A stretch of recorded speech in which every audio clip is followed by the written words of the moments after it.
A mass group of people calling themselves civil society representatives staged multiple protests opposite media institutions. The protesters were said to be members of organizations such as Women of Sri Lanka and Shining Heart. This group that came to provide advice on how the media should function staged similar protests at various locations demanding for democracy when Ranil Wickremesinghe and his cabinet were ousted last year. The group calling themselves Women of Sri Lanka staged a demonstration in the pouring rain opposite the presidential secretariat on the 28th of November.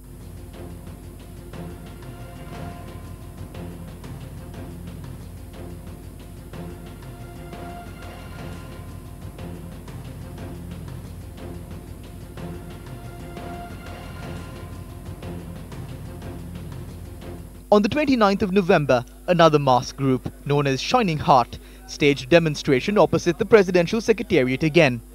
Many people who joined the protest opposite media institutions yesterday were seen at the Satyagraha campaign against the ousting of Ranil Wickremesinghe opposite the Vihara Mahadevi Park. They called off the Satyagraha immediately after Ranil Wickremesinghe was reappointed as Prime Minister.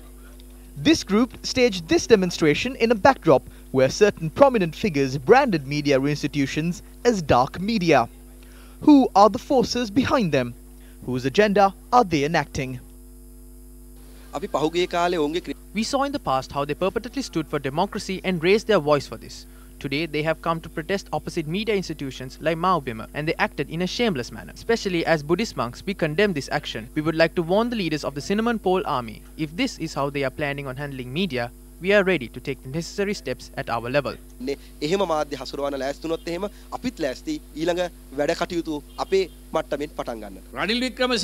Ranil Wickremesinghe group have started a new program to silence media, to cover up allegations of malpractices against them, and to consolidate power. Now I wonder where the white men and white women who were struggling in the recent past. We saw what happened yesterday. Freedom of media was blatantly destroyed. They are trying to bend the law and govern the country. The general public should decide as to if they should allow this dirty government to continue. As a politician who respects democracy and the freedom of media, and a public representative and a public servant, I not only condemn this protest, but I would also like to interpret such actions as disgraceful and shameful actions. We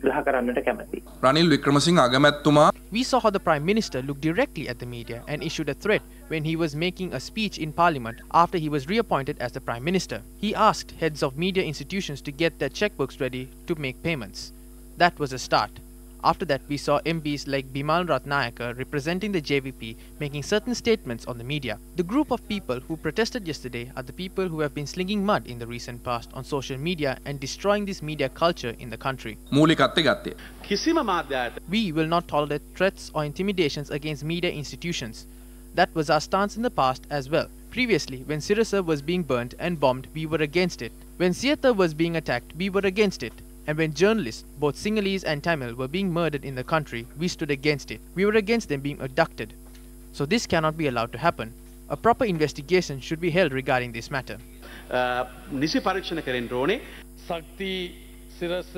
I condemn the protest against Shakti, Sirasa and Maubima media institutions. They began with tensions opposite Lake House, and then they staged protests opposite other media institutions. If a media institution had published something that their group did not agree with, they should have complained to the Press Council, otherwise they should have taken legal action against this.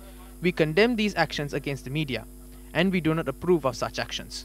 Meanwhile, senior journalist Jeshri Ranga, issuing a media release, stated that he condemns the actions of this mass group who call themselves civil society representatives. He questions as to where this group was when the media were fearlessly facing many challenges to establish the people's right to information. He also questions as to why these purported civil organizations took this long to demand for the murderers of journalists like Lasantha Wickrematunge, T. Shivaram, M. Nimalarajan and I. Nadeshan to be brought before the law.